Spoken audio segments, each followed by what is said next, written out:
आप सब लोग आशा करते हैं अच्छे होंगे। स्वागत है आप सबका एजुकेशन चैनल पर, जिसमें हम देख रहे हैं एनसीईआरटी कक्षा 7 दूरवा। वीडियो को देखने के लिए चैनल को लाइक कर लीजिए, शेयर कर दीजिए और सब्सक्राइब कर लीजिए। आइए शुरू करते हैं इस वीडियो के माध्यम से इस पाठ को पढ़ना। पाठ 7, पुस्तकें जो अमर हैं। आइए पढ़ते हैं इस पाठ को कि कौन सी पुस्तकों के बारे में लेखक कहना चाह रहा है।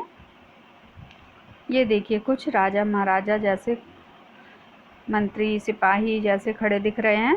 पढ़ते हैं इस पाठ को, फिर जानते हैं ये लोग कौन हैं और किसके बारे में चर्चा कर रहे हैं।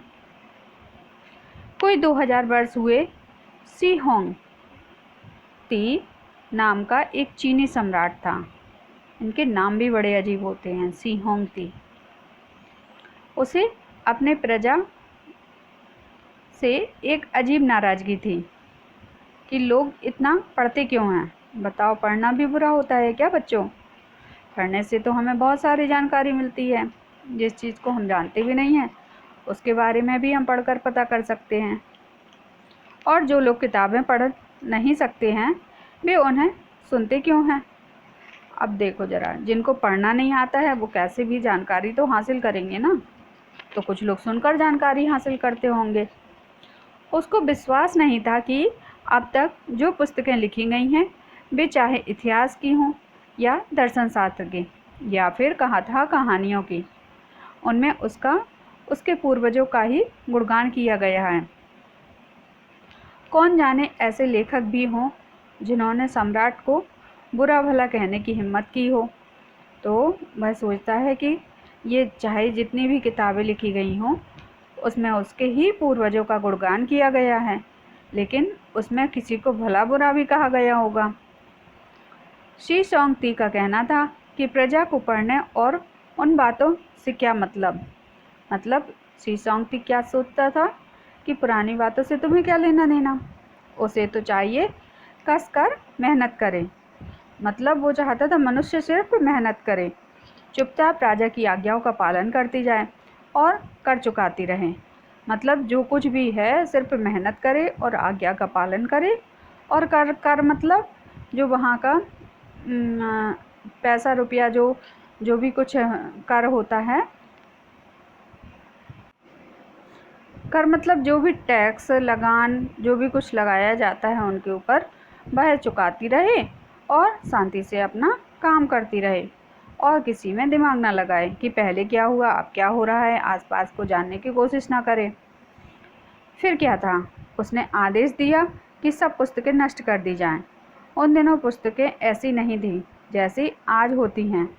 तब छापे खाने तो थे ही नहीं, लकड़ी के टुकड़ों पर अक्षर खुदे रहते थे। यही पुस्तकें थी। तो पहले कैसा था, पुस्तकें कॉपी किताबें तो होती नहीं थी कि उसको लिया और फाड़ दिया या जला दिया या पानी में फेंक दिया। पहले लकड़ियों पर खुदाई करके लिखा जाता था। देख सकते हो आप चित्र में। छापे लकड़ी के टुकड़े पर अक्षर खुदे रहते थे। यही पुस्तकें थी। उन्हें छिपाकर रखना भी तो आसान नहीं था। क्यों? लकड़ी के टुकड़ों को हम एक टुकड़ा को रखने के लिए हमें बड़ी सी अलमारी चाहिए पड़ेगी और पहले अलमारी भी नहीं होती थी, तो उसको हम छिपा कर भी कहाँ रखेंगे। पहले तो पैसे रखने के लिए भी अलमारियाँ नहीं होती थी, ज़मीन में खोद कर आदमी पैसा रखता था अपना। तो ऐसे ही वह कहाँ रखे, इसके लिए भी मुश्किल बात। तो क्या हुआ, सम्राट के आदमियों ने राज्य का चप्पा चप्पा छान मारा। नगर नगर और गांव गांव घूमकर पुस्तकें हाथ लगी, उसकी होली जला दी। यह बात तब की है जब चीन के बड़ी दीवार का निर्माण हो रहा था। ढेर सारी पुस्तकें जो बड़े बड़े लट्ठों के रूप में थी, पत्थरों की जगह दीवार में चुन दी गई। अगर किसी विद्वान ने अपनी पुस्तकें देने से इनकार किया तो उसे किताबों सहित दीवार में दफना दिया गया। ऐसा था पढ़ने वालों का राजा पर क्रोध। तो देखो कितना क्रोधी राजा था कि अगर कोई उनसे बहस करता या विरुद्ध जाता उनकी बातों के, तो वो उनको ही लेके उस दीवार में चुनवा देता। चीन की दीवार देखी है किसी ने? कितनी बड़ी दीवार होती है चीन की, बहुत बड़ी दीवार है, बाउंड्री बनी हुई है। एशिया में सबसे बड़ी दीवार चीन की ही है। तो उस दीवार में ये बड़े बड़े लट्ठे जो थे वो सब चुनवा दिए गए, और जो इसके विरुद्ध कि हमको नहीं देना है ये कहता, तो उनको भी उसी दीवार में चुनवा दिया जाता। ऐसा क्रोधी राजा था। कई वर्ष बीत गए, सम्राट की मृत्यु हो गई। अब देखो, जो कोई आया है उसको जाना तो है, ऐसे ही सम्राट भी एक दिन चला गया। उसके मरने के कुछ वर्ष बाद ही लगभग सभी पुस्तकें जिनके बारे में सोचा जाता कि नष्ट हो गई होंगी, फिर से नए चमकदार लकड़ी के कुंदों के रूप में प्रकट हो गई। तो जब वो मर गया तो फिर से ये पुस्तकें आ गईं। इन पुस्तकों में महान दार्शनिक कन्फ्यूशियस की रचनाएं भी थीं, जिन्हें दुनिया भर के लोग आज भी पढ़ते हैं। कन्फ्यूशियस का नाम सुना है आप लोगों ने? कन्फ्यूशियस एक महान दार्शनिक था जो आसपास की चीज़ों को देखकर समझकर उनके बारे में लिखा करता था। उसको आज भी पढ़ते हैं। हमें पहले के बारे में कैसे पता चलता है? इन्हीं लेखों के द्वारा पता चलता है कि पहले के ज़माने में लोग कैसे रहते थे, कैसे अपनी दिनचर्या गुजारते थे, और कैसे अपने आसपास के वातावरण को सुखी और समृद्ध रखते थे। तो हमें इन लेखकों की रचनाओं या लेख से ही पता चलता है। किताबों को इस प्रकार नष्ट करने का यह एकमात्र उदाहरण नहीं था। 6वीं शताब्दी में नालंदा विश्वविद्यालय उन्नति के शिखर पर था। उन दिनों प्रसिद्ध विद्वान ने चीनी यात्री हिन त्सांग वहाँ अध्ययन करता था। एक रात सपने में उसने देखा विश्वविद्यालय का सुंदर भवन कहीं गायब हो गया है, और वहाँ शिक्षकों और विद्यार्थियों के स्थान पर भैंसें बंधी हुई हैं। तो एक चीनी यात्री और था जिसको पुस्तकें पढ़ने का बहुत शौक था। तो नालंदा विश्वविद्यालय जो हमारे देश में बिहार में पड़ता, शायद पता करेंगे, बताएंगे नालंदा कहाँ पड़ता है। तो नालंदा विश्वविद्यालय में वो पढ़ता था। तो एक दिन उसने क्या देखा कि वहाँ भैंसें और गायें बंधी हुई हैं। यह सपना लगभग सच ही हो गया। जब आक्रमणकारियों ने विश्वविद्यालय के विशाल पुस्तकालय को 3 विभागों को जलाकर राख कर दिया। अब जब वहाँ जो कुछ भी रखा था, जितनी भी पुस्तकें रखी हुई थी, सुरक्षित रखी गई थी, उन सबको जला दिया गया। तो वहाँ खंडहर बन गया, और खंडहर बन गया तो वहाँ भैंसें गायें रहने लगी। तो यह सच भी हो गया उसका सपना। एक समय था कि जब प्राचीन नगर सिकंदरिया में एक बहुत बड़ा पुस्तकालय था। इसमें अनेक देशों से जमा पांडुलिपियाँ थीं। पहले की जो किताबें थी उनको क्या कहती थी? पांडुलिपियाँ थी। अनेक देशों से सैकड़ों लोग, जिनमें भारतीय भी थे, अध्ययन करने वहाँ जाते थे। यह अनमोल पुस्तकालय 7वीं शताब्दी में जानबूझकर जला दिया गया। इसे नष्ट करने वाले आक्रमणकारियों की दलील यह थी कि अगर इन अनगिनत ग्रंथों में वह नहीं लिखा है जो उसके धर्म की पवित्र पुस्तक में लिखा है, तो उन्हें पढ़ने की कोई ज़रूरत नहीं है। और अगर ये पुस्तकें वही कहती हैं, ये देखिए कैसे कितनी बड़ी बड़ी किताबें होती थी पहले, कैसे इनको कितनी मुश्किल से लिखा जाता था और कितनी मुश्किल से इनको सुरक्षित रखा जाता था।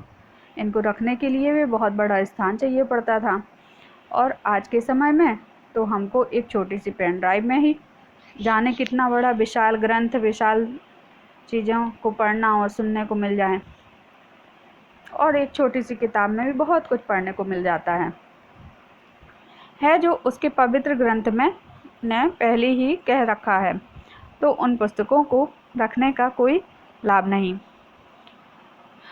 इस प्रकार कई बार विद्या और ज्ञान के शत्रुओं ने पुस्तकों को नष्ट किया, किंतु वही किताबें जिनके बारे में सोचा जाता है कि वे हमेशा के लिए बर्बाद कर दी गई हैं, फिर से अपने पुराने यह नए रूपों में प्रकट होती रही हैं। ठीक भी है, पुस्तकें मनुष्य की चतुराई, अनुभव, ज्ञान, भावना, कल्पना और दूरदर्शिता, इन सबसे मिलकर बनती हैं। यह कारण है कि पुस्तकें नष्ट कर देने से मनुष्य में ये गुण समाप्त नहीं हो जाते हैं। 2वीं शताब्दी में डेनिस पादरी बेन जोसेफ अकीबा और को उसकी पांडित्यपूर्ण पुस्तक के साथ जला दिया गया था। उसके अंतिम शब्द याद रखने योग्य हैं। कागज़ ही जलता है, शब्द तो उड़ जाते हैं। तो उनके शब्द जो थे कि कागज़ तो जल जाता है लेकिन शब्द तो उड़ जाते हैं, मतलब शब्द सबने पढ़े हैं, सुने हैं, तो किसी ना किसी को तो याद रहेंगे ना, और वो याद रखी हुई बातें एक दूसरे में संचारित होती रहती हैं। ऐसे भी लोग हैं जिन्हें पुस्तकें प्राणों से भी प्यारी होती हैं। अपनी मनपसंद पुस्तकों के लिए वे बड़े से बड़ा खतरा झेल लेते हैं। ऐसे भी लोग हैं जो अपनी प्रिय पुस्तक को खो जाने का पर परेशान नहीं होते, क्योंकि समूची पुस्तक उन्हें ज़बानी याद हो जाती है। तो बहुत सारे लोग ऐसे होते हैं, आप लोगों में से भी कोई ऐसा होगा जिसको पढ़ना लिखना बहुत पसंद होगा, उनको जानकारी हासिल करना, किसी को लिखना पसंद रहता है, किसी को पढ़ना पसंद रहता है, किसी को घूमना पसंद रहता है, किसी को खेलना पसंद रहता है, किसी को गाना, सबको अपनी अलग अलग पसंद की चीज़ें करना पसंद रहता है। तो आप में से भी किसी एक को पढ़ना बहुत पसंद होगा। पुराने ज़माने में लिखे हुए कंठस्थ कर लेने का लोगों का अनोखा ढंग था। यूनानी महाकवि होमर, जिसका काल ईसा से 900 वर्ष पूर्व है, के महाकाव्य इलियड तथा ओडिसी पेशेवर गानों वाले की पीढ़ी दर पीढ़ी को कंठस्थ थे। पुराने ज़माने लिखे हुए कंठस्थ कर लेने का लोगों का अनोखा ढंग था। यूनानी महाकवि होमर के महाकाव्य इलियड और ओडिसी पेशेवर गाने वालों की पीढ़ी दर पीढ़ी कंठस्थ थे। तो अभी लोगों ने एक नया नियम निकाला कि देखो, किसी भी सामने दिखने वाली चीज़ों को नष्ट किया जा सकता है, लेकिन किसी भी ना दिखने वाली चीज़ों को नष्ट करके बताओ तो जाने। तो किसी भी ना दिखने हवा को कोई नष्ट कर सकता है? नहीं कर सकता है। ऐसे ही जब लोगों ने उस चीज़ों को याद करना शुरू कर दिया तो वो नष्ट होना बंद हो गई और वो पीढ़ी दर पीढ़ी आगे बढ़ती गई। तो कंठस्थ कर लेना मतलब याद कर लेना।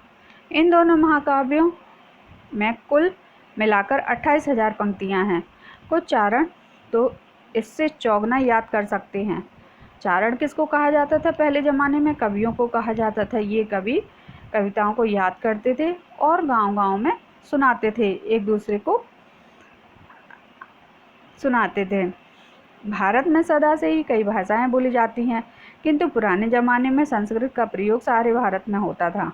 भारत के कोने कोने में कवियों और विद्वानों ने संस्कृत के जरिए ही भारतीय साहित्य का भंडार भरा। प्राचीन भारत का दर्शन तथा विज्ञान दूर दूर के देशों तक फैला। हिमालय पर्वत और गहरे सागरों को पार करके भारत की कहानियों का भंडार कथा, सरित सागर, पंचतंत्र और जातक दूर दूर के देशों तक पहुंचा। तो हमारे देश में कवियों का शुरू से ही वर्चस्व रहा है। बहुत सुंदर सुंदर कविताएं हमारे देश में रची गढ़ी गई हैं, जिसका उदाहरण है कथा, सरित सागर, पंचतंत्र, जातक। तो ये सब जातक कथाएं, पंचतंत्र, इनकी कहानियाँ तो आप लोगों ने भी सुनी हुई होंगी, और जिसने ना सुनी हो वो आज ऑनलाइन सर्च करके देख सकता है। बहुत सारी कहानियाँ पढ़ी हैं। यह भी सब जानते हैं कि बाइबल के अनेकों दृष्टांतों यूनानवासी इशप के किस्से, जर्मनी के ग्रिम बंधुओं और डेनमार्क के हैंस एंडरसन की कथाओं के मूल भारत में ही है। मतलब जो हमारे यूनानी इशप थे उनके किस्से, जर्मनी के ग्रिम बंधुओं के, डेनमार्क के हैंस एंडरसन की कथाएं जो भी हैं, उनका मूल मतलब, उनका जो जड़ है वो कहाँ है? हमारे देश में ही है। साहित्य की दृष्टि से भारत का अतीत महान है। साहित्यिक रूप से हमारे देश में बहुत सारे कवियों ने, लेखकों ने जन्म लिया और बहुत सारी कविताएं लिखी, रचनाएं की, इसमें कोई शक नहीं है। तो ये थे हमारे लेखक मनोज दास, जिन्होंने अनुवाद करके इसको लिखा है। बालक राम के कथा को अनुवाद करके उन्होंने अपनी भाषा में लिखा है। तो आशा करते हैं आपको बहुत सारी जानकारी मिली होगी कि पहले कैसे किताबों को लिखा जाता था और आज के समय में कितना आगे देश बढ़ चुका है कि नई नई टेक्नोलॉजी आने के कारण कितना सरल बना दिया गया है कि आप किसी चीज़ को कैसे तुरंत उपलब्ध कर सकते हैं। आइए आगे इसके शब्दार्थ को देखते हैं जरा। अभ्यास। शब्दार्थ हैं अजीब, अनोखा, अद्भुत, नाराजगी, गुस्सा, क्रोध, कर, लगान, टैक्स, पांडुलिपियाँ, पुस्तक की हस्तलिखित प्रति, कृत्रिम मतलब नकली, बनावटी, और जमा मतलब इकट्ठा, अनगिनत मतलब जिसकी गिनती ना हो सके, दूरदर्शिता मतलब आगे की सोचना, जबानी मौखिक चारण, यशगान करने वाला समुदाय, यशगान करने वाला या कवियों का समुदाय चारण कहलाता था पहले के ज़माने में। अतीत बीता हुआ समय, और शक मतलब संदेह। तो ये थे हमारे शब्दार्थ। अब हम प्रश्नोत्तर के माध्यम से इस पाठ को और समझते हैं, करते हैं इसके प्रश्नों के उत्तर को। पहला प्रश्न है, शी होंगटी के समय में पुस्तकें कैसी बनाई जाती थीं? उत्तर है, उन दिनों पुस्तकें ऐसी नहीं होती जैसी आज हैं। तब ना तो कागज़ होते थे, ना ही छापे खाने, इसलिए लकड़ी के टुकड़ों को खोदकर उस पर अक्षर लिखे जाते थे। अगला प्रश्न है, पाठ के आधार पर बताओ कि राजाओं को पुस्तकें से क्या खतरा था? उत्तर है, राजा का कहना था कि कुछ कहानियों में उसका और उसके पूर्वजों का गुणगान किया गया है। कौन जाने ऐसे लेखक भी हों जिन्होंने सम्राट को भला बुरा कहने की हिम्मत की हो। किसी के बारे में अगर बुरा लिखा हुआ हो तो इससे उनको खतरा हो सकता है, क्योंकि फिर उनकी कोई इज्जत नहीं करेगा।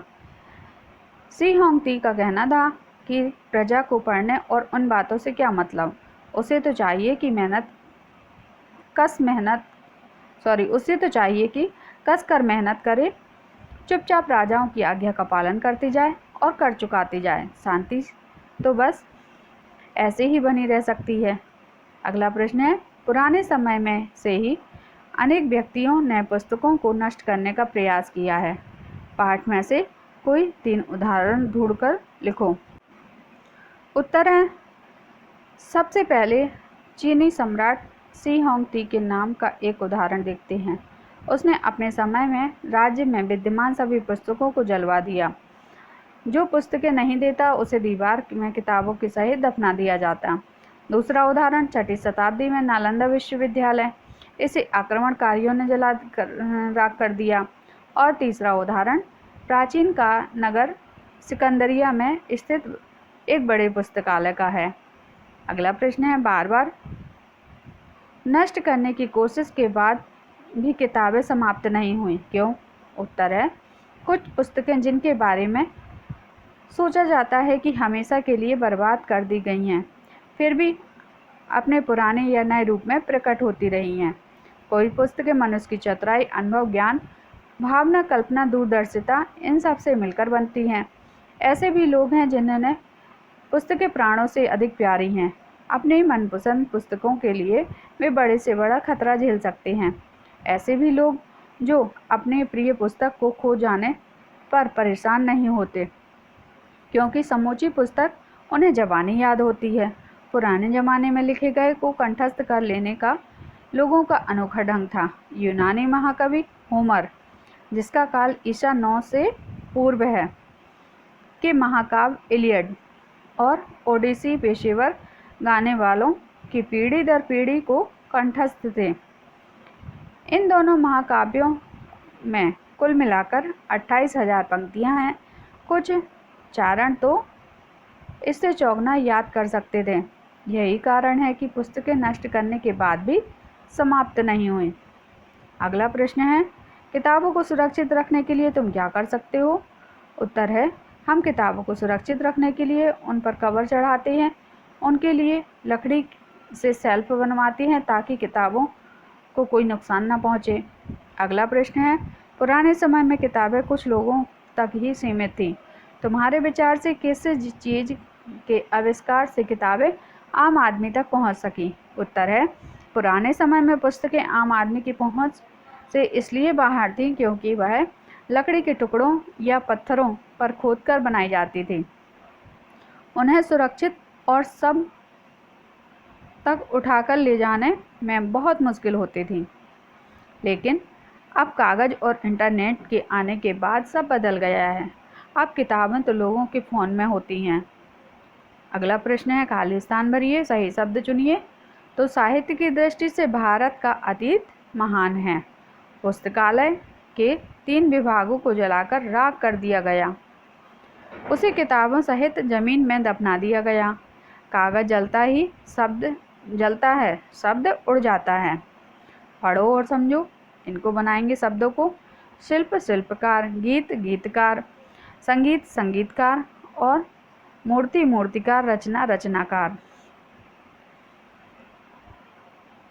दोस्तों, किताबों से तुमने अब तक पुस्तकों के अतिरिक्त कौन सी पुस्तकें पढ़ी हैं, उनमें से कुछ के नाम लिखो। जैसे उत्तर है Abhijnana Shakuntalam, as you like it, Gitanjali, Anand Math, communist manifesto, mean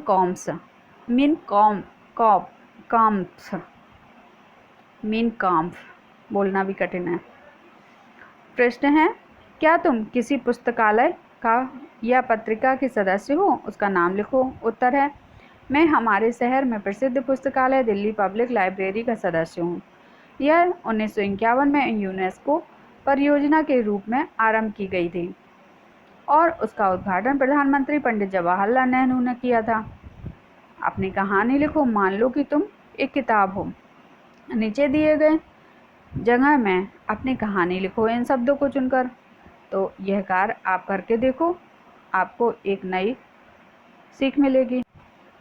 उत्तर है इसका, पुराने समय में मैंने तुम्हारे जीवन में बहुत ही महत्वपूर्ण भूमिका। मेरे आने के बाद पुस्तकों तुम सबके जीवन में ज्ञान और आनंद की में क्रांति सी आ गई है, जो कि मानव विकास के लिए बहुत निर्णायक साबित हुई है।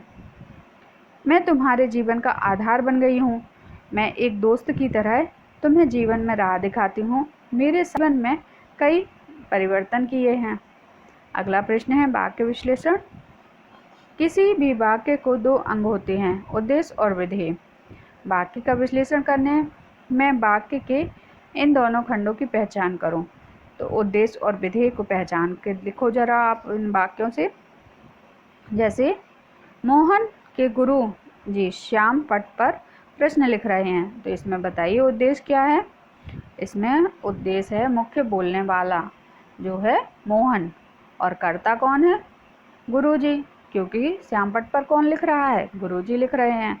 और क्या कर लिख रहे हैं? कुछ तो लिख रहे हैं ना। तो जो लिख रहे हैं वो है क्या है? क्रिया। और कर्म क्या है? प्रश्न करना। प्रश्न पूछ रहे हैं ना, तो वो कर्म हो गया। विधेय विस्तारक, विधेय का विस्तार किसने किया है? श्याम पट पर लिखने में। अगला प्रश्न है आगे किताबें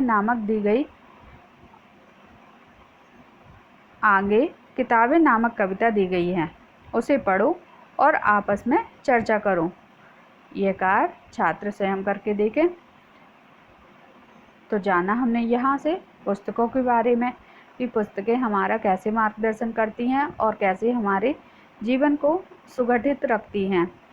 आशा करते हैं आपको वीडियो पसंद आई होगी। ऐसे ही नई वीडियो के साथ फिर आएंगे नई जानकारी के साथ। धन्यवाद।